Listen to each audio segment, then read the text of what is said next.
It's a really important question, and let me just say unequivocally that no form of extremism or violence like that is acceptable in the UK, and that's why we are working very closely with the Indian government to particularly tackle PKE, pro-Palestine extremism. I don't think it's right. Our security minister recently was just in India talking to his counterparts, and we have working groups together to share intelligence and information so that we can root out this kind of violent extremism.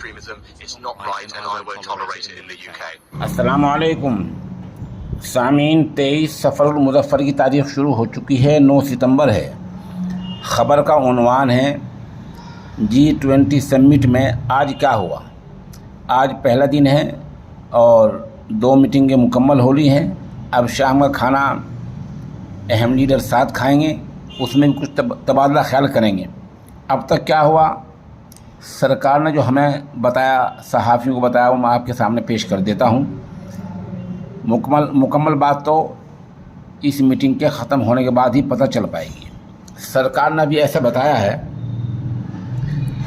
कि आज पहले दिन की ये बड़ी कामयाबी है कि दिल्ली एलामिया को मंजूरी मिल गई है। ये दिल्ली एलामिया 37 सफ़हात पर मुश्तमिल है, यानी हमारी सरकार ने, भारत सरकार ने एक मुश्तरका ऐलान तैयार किया और उसको कहा गया दिल्ली एलामिया। उसके 37 सफ़े हैं। उसमें शुरुआत यहाँ से की गई है कि जौहरी हथियार, उनका इस्तेमाल या ख़तरा दिखाना नाकाबिल कबूल है। जौहरी हथियार उनको कहा जाता है जो मिनटों सेकंडों में एक बड़ी आबादी को बर्बाद कर सकते हैं, तबाह कर सकते हैं। तो ऐलान में कहा गया है कि जौहरी हथियारों का इस्तेमाल या ख़तरा दिखाना नाकाबिल कबूल है। ऐलान में रूस और यूक्रेन जंग के हवाले से कहा गया कि अक़वाम मुत्तहिदा में सलामती कौंसिल में, UNGA में जो करारदादें मंजूर की गई हैं, उनका इयादा किया गया, वही पढ़कर सुना दी गई और आखिर में कहा गया कि जंग मसले का हल नहीं है।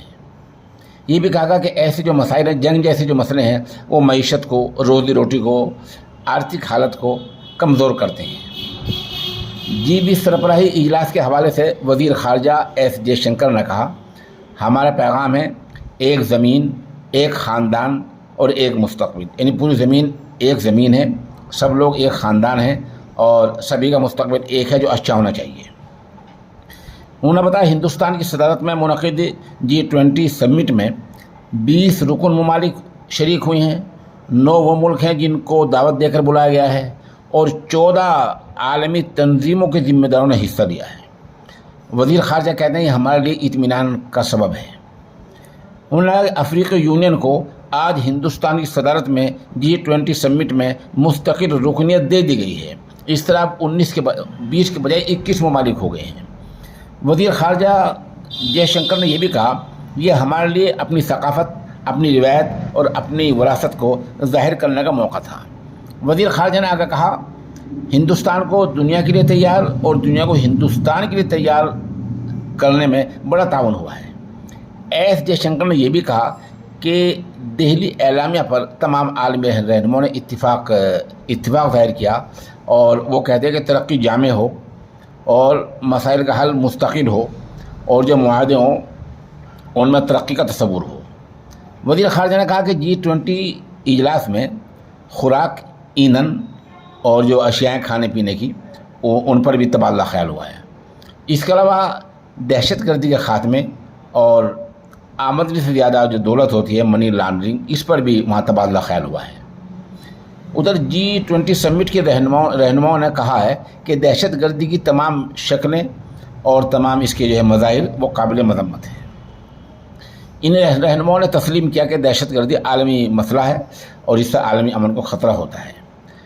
उधर तरक्याती बैंकों के लिए भी एक मुआहदा सामने आया है। बहरहाल वहाँ इस तरह की बातें हुई हैं और अभी ये वो बातें हैं कि जिनका वाज़ेह मतलब, वाज़ेह निशानदेही और वाज़ेह जो निशान राह है, वो हमारे ख़्याल में मीटिंग के बाद ही सामने आएगा।